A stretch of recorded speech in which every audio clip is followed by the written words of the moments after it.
এই খাবারটা খেয়ে নিন। ধন্যবাদ স্যার।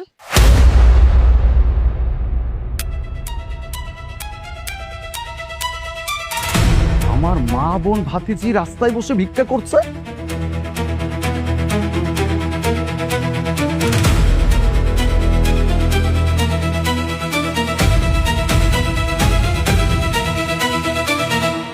স্যার, খাওনটা তো আমার নাতনি খায় ফেলাইছে। খাওনটা তো ঝোটা হয়ে গেছে। আপনি তো এটা আর খাইতে পারবেন না। না না, আমি আপনাদের খাবার নিতে আসছি না। বরং আপনাদের যদি ক্ষুধা বেশি লেগে থাকে তাহলে আমাকে বলতে পারেন, আমি আপনাদেরকে রেস্টুরেন্টে নিয়ে যাচ্ছি।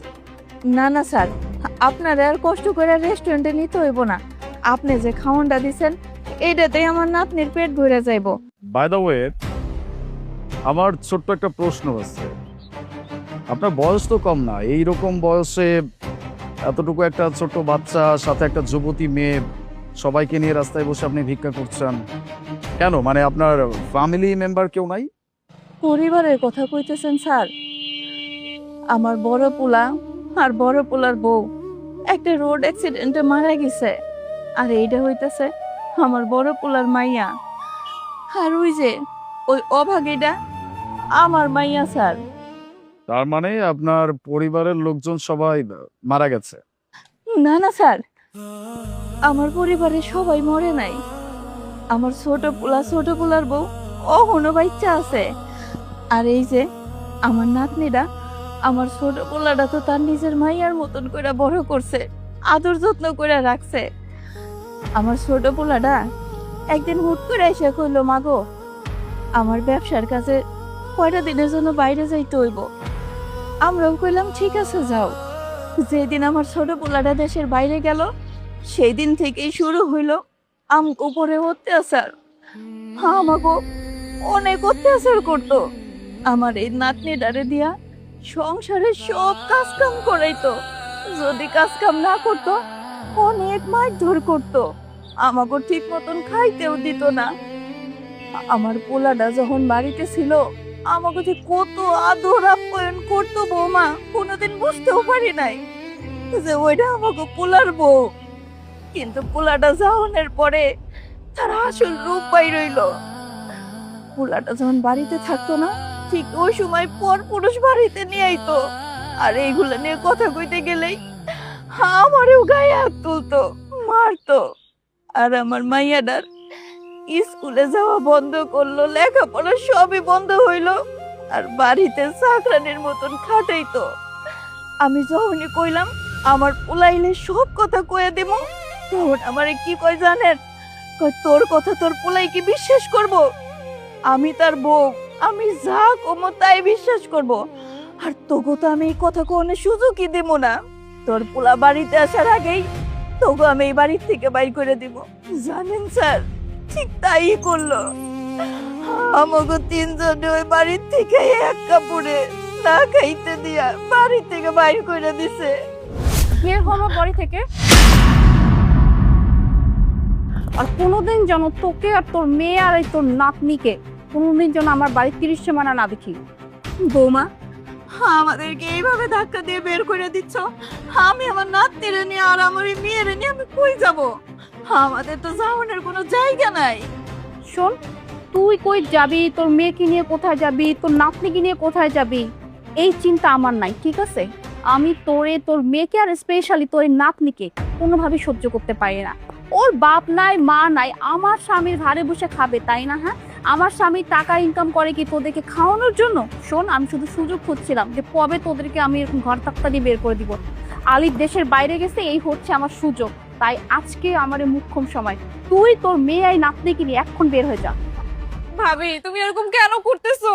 তুমি একবার বোঝার চেষ্টা করতেছো না আমরা কোথায় যাব, কিভাবে থাকবো, কি খাবো? ভাবি প্লিজ এরকম করো না, এতটা নির্দয় তুমি হয়ো না। এই শোন, তুই তোর মাকে নিয়ে আর এই যে তোর ভাতিজি রাস্তায় গিয়ে মর, আমার দেখার বিষয় না। আর এই যে মা, আপনাকে বলছি চুপচাপ এখন এখান থেকে বেরিয়ে যান, তা না হলে কিন্তু সিকিউরিটি গার্ড ডেকে একটা ধাক্কা দিয়ে বের করে দিব, তখন কিন্তু মান সম্মান আর কিছুই থাকবে না আপনাদের। বের হন। বৌমা, তুমি যে আমাদের সাথে এরকম খারাপ ব্যবহার করো আমরা কিন্তু কোনো সময় আমার ছেলেরে বলি নাই। তবে এখন যে তুমি আমাদেরকে ঘাড় ধাক্কা দিয়ে বাড়ি থেকে বের করে দিচ্ছ এই কথাটা যদি আমার আলিপে জানে, তোমার কি অবস্থা হইব তুমি কি একটা বারের জন্য বোঝার চেষ্টা করছো? শোন বুড়ি, তুই যদি তোর ছেলেকে বলার দুঃসাহসও করিস না, তাহলে তোর ছেলেকে না খাবারে বিষ মিশিয়ে খাইয়ে একদম মেরে ফেলবো। এখন তুই চিন্তা কর, তুই কি তোর ছেলেকে কিছু বলবি নাকি বলবি না? না না বৌমা, আমি মা হয়ে কোনোদিনও চাইবো না আমি বাইসে থাকতে আমার ছেলে এই দুনিয়ার থেকে বিদায় নিক। আমি কোনোদিনও তোমাদের সংসারে আসবো না। আমি আমার নাতনি আর আমার এই মেয়েরে নিয়ে যেই দিকে দুই চোখ যায় আমি সেই দিকে চলে যাবো। তবুও তুমি আমার ছেলেটারে কোনো ক্ষতি করো না, ক্ষতি করো না। চল।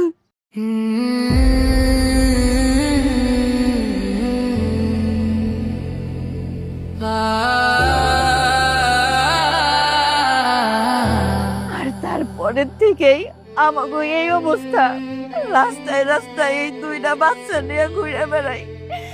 যদি কেউ কিছু খাইতে দেয় তাইলে আমরা খাই, না খাইতে দিলে পানি খাই। এই দুইজনে নিয়ে আমি থাকি স্যার। বুঝতে পারছি, ঘটনাটা শুনে বেশ খারাপ লাগলো।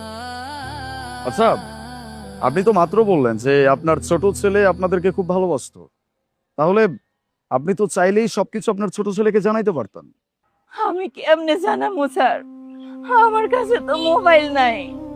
আর তাছাড়া আমার পোলার বউ আমারে কইছে কোন রকম ভাবে যদি আমার পোলার কান পর্যন্ত এই কথা যায়, আমার পোলাই যদি জানে, আমার পোলারে নাকি খাওয়ানোর সাথে বিষ মিশাইয়া মাইরা ফেলাইবো। আর আমি মা হয়ে তো কোনোদিনও যাবো না আমার পোলাটা মইরা যাক। তাই স্যার জানেন, ওই যে উপরে একজন আছে না, তার উপরেই সব ছাইড়া দিছি। এই দুনিয়াটা তো গোল, কোনো না কোনো দিন আমার পোলা আমাকে ঠিকই খুঁজা বাইর করবো, ঠিকই খুঁজা বাইর করবো। একদম ঠিক বলছো মা, দুনিয়াটা গোল।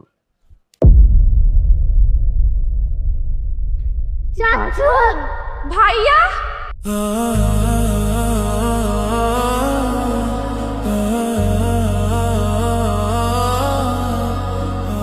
বাজার তুই আইছস?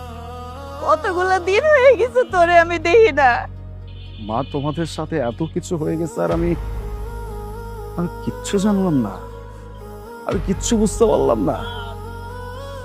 ওটা আমাকে কি বলা হয়েছে জানো?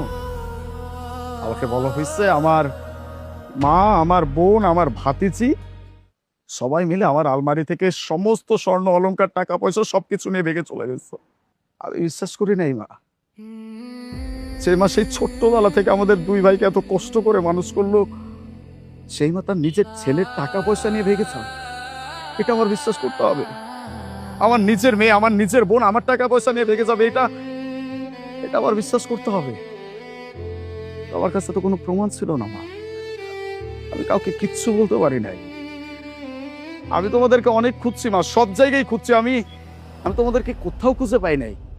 কিন্তু আজকে আমার মা, বোন, ভাতিজিকে এরকম অবস্থায় দেখতে হবে, এটা আমি কোনোদিনও কল্পনা করি নাই। সব বুঝতে পারতেছি সবকিছু কেন করা হচ্ছে। আমার কাছে এখন সবকিছু পানির মতো ক্লিয়ার মা, সবকিছুর বিচার হবে। তোমরা চলো আমার সাথে। না না বাজান, আমি আর ওই বাসায় যাবো না। আবার যদি যাই, আমার নাতনি আমার মাইয়া আমাকে উপরে অনেক অত্যাচার করবো। আর তাছাড়া সবচেয়ে থেকে বড় কথা, বৌমা খাওয়ানোর সাথে বিষ মিশাইয়া তোরে মাইরে ফেলাইবো। আর আমি মা হইয়া কোনোদিনও যাবো না। আমি বাইসে থাকতে আমার পোলারে অন্য কেউ মাইরে ফেলাক, আমি এটা দেখতে পারবো না বাজার। মা, ভয় পাওয়ার কোনো কারণ নাই। এখন আর তোমাদের কেউ কিচ্ছু করতে পারবে না, আমারও কেউ কিচ্ছু করতে পারবে না। আমার মাথার উপরে তোমার দোয়া আছে না মা? আমার যেমন কিচ্ছু আমি হইতে দিব না, ঠিক তোমাদেরও আমি কিচ্ছু হইতে দিব না। কিন্তু তোমাদের এই হাল যে করছে, তাকেও আমি ছেড়ে কথা বলবো না। চল আমার সাথে, চল মামনি।